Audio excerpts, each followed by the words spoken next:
Welcome to SSB Success. In this video, we are going to see defense news. जुलाई 3 2025 को defence acquisition council DAC ने रक्षा मंत्री राजनाथ सिंह की अध्यक्षता में लगभग 1.05 लाख करोड़ के 10 कैपिटल एक्विजिशन प्रपोजल को मंजूरी दी है।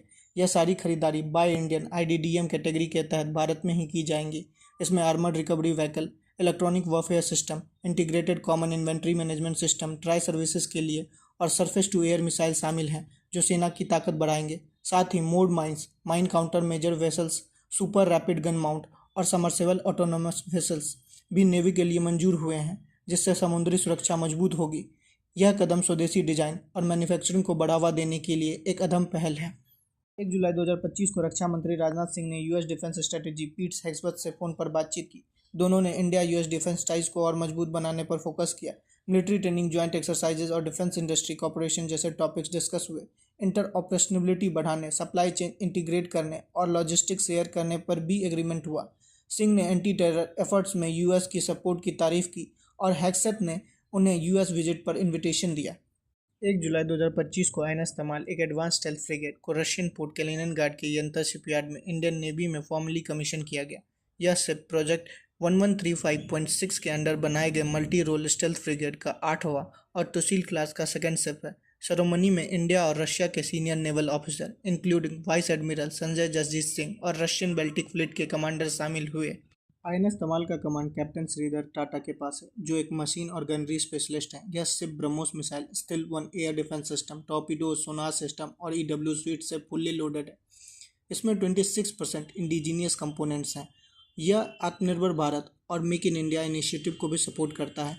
शिप न्यूक्लियर, बायोलॉजिकल और केमिकल वॉरफेयर के लिए भी फुल्ली इक्विप्ड है। आईएनएस तमाल कमीशनिंग से इंडियन नेवी की मैरीटाइम रीच और कॉम्बैट कैपेबिलिटी और भी ज़्यादा स्ट्रांग हो गई है। आईएनएस तेग, इंडियन नेवी का एक फ्रंटलाइन स्टेल्थ फ्रिगेट, ने 30 जून 2025 को सेशल्स के पोर्ट विक्टोरिया का पोर्ट विजिट किया।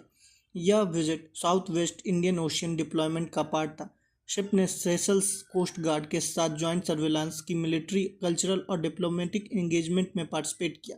योगा डे पर सेशन हुआ, लोगों ने शिप विजिट किया, एक कल्चरल इवनिंग भी होस्ट की गई। शिप में सेशल्स के 49th नेशनल डे परेड में भी हिस्सा लिया। यह विजिट इंडिया और सेशल्स मैरीटाइम पार्टनरशिप को और भी स्ट्रॉन्ग बनाता है। प्रोजेक्ट 17A के under indigenous stealth frigate INS Udaygiri को 1 जुलाई 2025 को इंडियन नेवी को हैंड ओवर कर दिया गया। यह शिप Mazagaon dock shipyard limited MDL में बनाया गया है और शिवालिक क्लास के बाद की जनरेशन का हिस्सा है। प्रोजेक्ट 17A के टोटल 7 फ्रिगेट्स में यह दूसरा शिप है जो कन्वेंशनल और नॉन कन्वेंशनल दोनों थ्रेट्स के खिलाफ ब्लू वाटर ऑपरेशन के लिए तैयार है। उदयगिरी का नाम पहले आईएनएस उदयगिरी से लिया गया, जो 2007 में रिटायर हुआ था। इस नए अवतार में शिप स्टेल्थ सेंसर और वेपन सिस्टम में काफ़ी अपग्रेडेड है। Supersonic SSM, MR, SAMs, advance gun और IPMS जैसे कटिंग एज सिस्टम्स से युक्त है। सिर्फ 37 मंथ में डिलीवरी करके MDL ने फास्ट ट्रैक शिप बिल्डिंग के बेंचमार्क को सेट किया है। 1 जुलाई 2025 को air marshal S Shiv Kumar VSM ने एयर हेडक्वार्टर नई दिल्ली में एयर फोर्स इंचार्ज एडमिनिस्ट्रेशन का प्रभार संभाला। 1990 में IAF के एडमिनिस्ट्रेशन ब्रांच से कमीशन होने के बाद उन्होंने UN मिशन, इक्विपमेंट डिपो और ऑपरेशनल कमांड जैसे महत्वपूर्ण पद संभाले। वह पहले DG एडमिनिस्ट्रेशन भी रह चुके हैं। 35 साल की सेवा के दौरान उन्होंने विशिष्ट सेवा मेडल से भी सम्मानित किया गया। 29 जून 2025 को आईएनएस तवार ने नॉर्थ अरेबियन सी में MT वाइचेंग 6 पर लगी आग को बुझाने के लिए हाई रिस्क रेस्क्यू ऑपरेशन किया। 14 इंडियन क्रू मेंबर्स में 7 को तुरंत एवैक्यूएट किया गया, जबकि बाकी ऑनबोर्ड फायर कंटेनमेंट में मदद करते रहे। इंडियन नेवी के फायर फाइटर्स ने आग को इंजन रूम तक सीमित किया। यह ऑपरेशन नेवी की क्विक रिस्पांस और ह्यूमैनिटेरियन कैपेबिलिटी का प्रमाण है। इंडिया, यूएस, जापान, ऑस्ट्रेलिया की कोस्ट गार्ड ने पहली बार क्वाड एट सी ऑब्जर्वर मिशन लॉन्च की, जिसमें ऑफिसर ने USCGC सैटर्न पर क्रॉस इम्बार्क किया। यह इनिशिएटिव क्वाड के मैरीटाइम कॉपरेशन को डीपन करता है और सागर और IOPOI जैसे इंडियन इनिशिएटिव विजन को सपोर्ट करता है।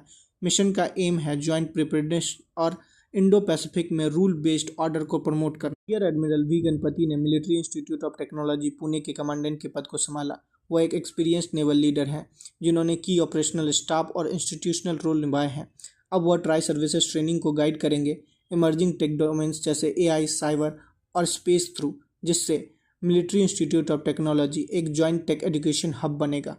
Chief of army staff general Upendra Dwivedi ने भूटान की 4 दिनों की ऑफिशियल यात्रा की शुरुआत की है, जिसका मकसद भारत और भूटान के डिफेंस टाइज को और मजबूत बनाना है। इस दौरान वह भूटान के राजा से मिलेंगे और रॉयल भूटान आर्मी के chief operation officer lieutenant general बातो तेसरिंग के साथ स्ट्रेटेजिक टॉक भी करेंगे। जनरल द्विवेदी IMTRAT के जवानों, इंडियन एम्बेसी के अधिकारियों और BRO के प्रोजेक्ट दंतक के स्टाफ से भी इनकॉर्पोरेशन करेंगे।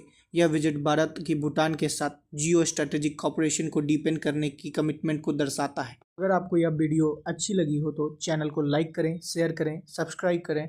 तब तक के लिए जय हिंद, जय भारत।